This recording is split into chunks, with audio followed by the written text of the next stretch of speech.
At the same time, the disciplines are likewise transforming themselves from their state of privileged exclusivity to becoming prisons that enable access to a cosmic worldview of self and its exteriority.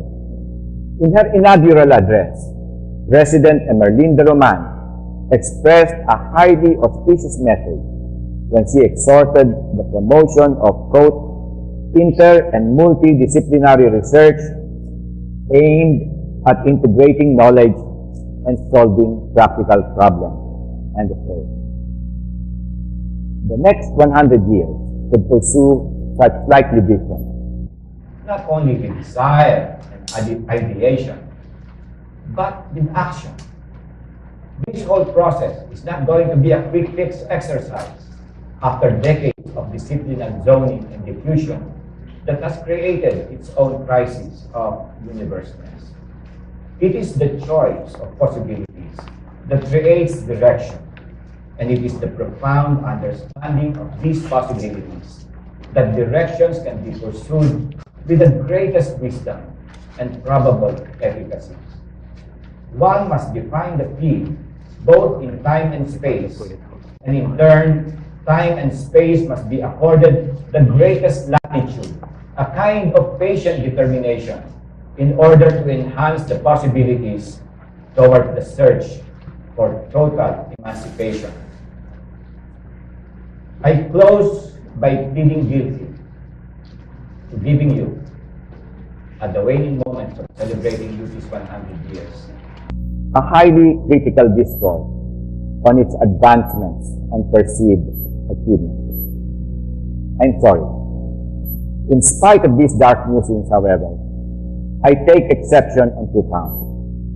One, to being grateful to this university for giving me, a musician, the opportunity and academic latitude to explore the dark and unenlightened crevices of the prodigious history of this great institution. And two, to expressing a firm belief that in spite of its imperfection, this university remains the only beacon that can banish whatever darkness reigns in our midst and lift our nation to greatness. Finally, I close by offering you a song that looks at a new horizon, entitled Bagong Araw, inspired by poetry that was beautifully crafted by our national artist, Rio Alma, and now to be performed for us this afternoon by two of our outstanding professors from the College of Music, Catherine Valdelion Molina and Augusto Espino.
Yeah.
Salamat.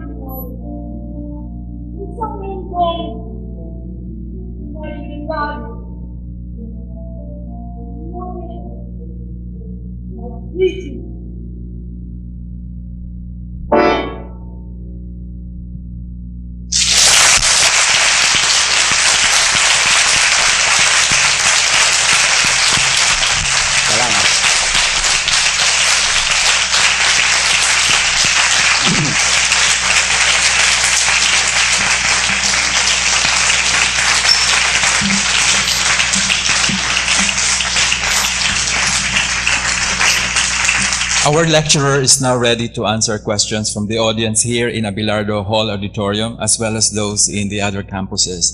Since we have very limited time, please keep your questions short and direct to the point. We will entertain the first question from our audience here.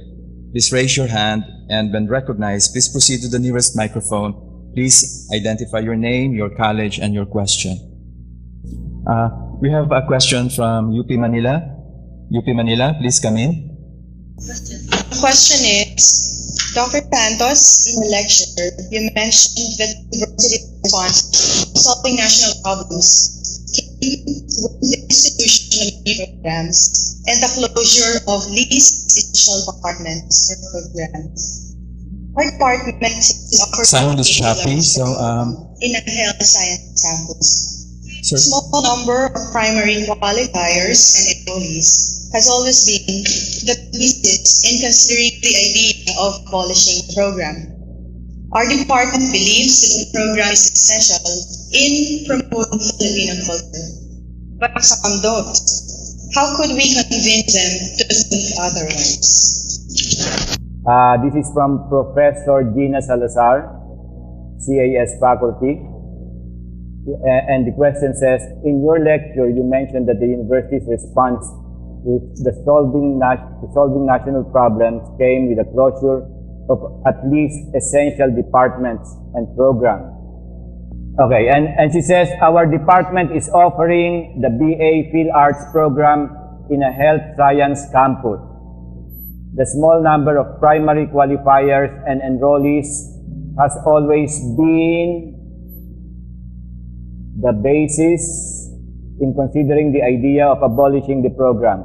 Our department believes that the program is essential in promoting Filipino culture. So how could we convince them to think otherwise? Well, I really don't know how. But I'm always with you because the College of Music has always been marginalized the years.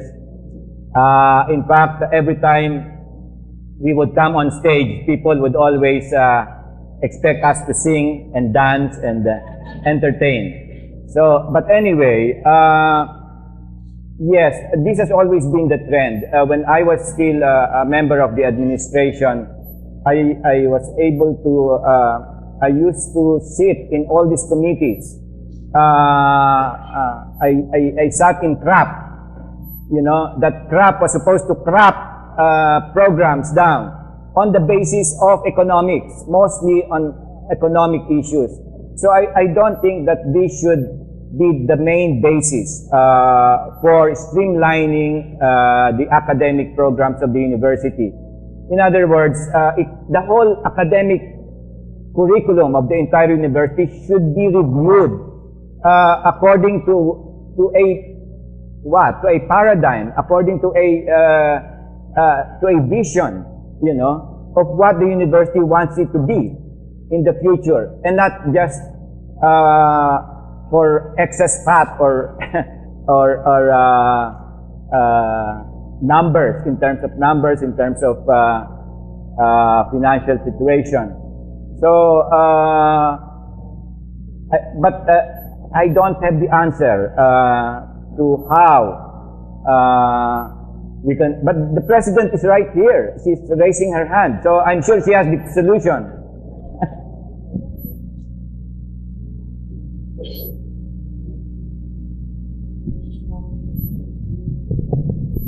It's not exactly true that we base our decisions on market forces and demand when it comes to offering or instituting and abolishing programs. The university is a pioneer in the offering of programs. We have the Archaeological Studies program in UP, the only program in the country, which has a very small enrollment